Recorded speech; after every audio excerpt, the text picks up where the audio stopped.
Get him in, will you? Oh. Up! Quick march! Left, right, left, right, left, right, left, right, left, right, right! One step, right wheel! Mark timer! Halt! Salute! John Clegg has passed away aged 90 as tributes poured in for the beloved star. The actor was best known for playing Gunnar Paderewski Graham in the BBC sitcom It Ain't Half Hot Mum across 56 episodes. He also appeared in episodes of Dad's Army and Mr.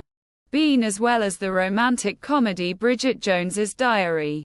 Clegg starred in the 1990s TV series You Rang, My Lord, and as Clifford Hawes in Crossroads, King's Oak. The veteran's most recent roles were in the TV movie Death in Holy Orders and the 2006 short film Tommy the Kid. He was married to fellow sitcom star Mavis Pugh until her death in 2006. What matters here is the great artist's impact on British society and his preservation of heritage. He said it was also important not to erase old shows because they offered insight into the past. Context is everything, he said.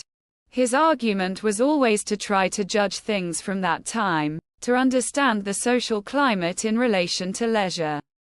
Society moves and evolves, and context is part of the social story of a place. I'm all for putting disclaimers, putting all that sort of stuff in, but I think erasing 'em kind of erases some of the journey. He had ideas about capitalism and slavery. He argued in an article that the ability of slave owners, and more specifically the need to compete with each other on the price of slaves or the goods they produced for the market qualified them as capitalist property relations. He made a note of fact that I personally support.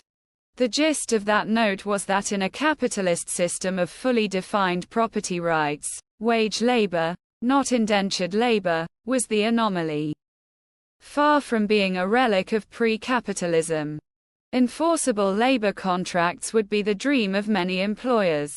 Today, indentured labor and debt contracts are legally restricted in most countries. Not because employers found free labor in their enlightened self-interest, but because workers refused to accept a condition that bordered on slavery. In fact, the comedian was a model of an artist who works hard to embody the issues of society. I don't think so, do you, Ashford? Not really, sir. I quite agree, sir. That'll be all, thank you, Graham. Salute!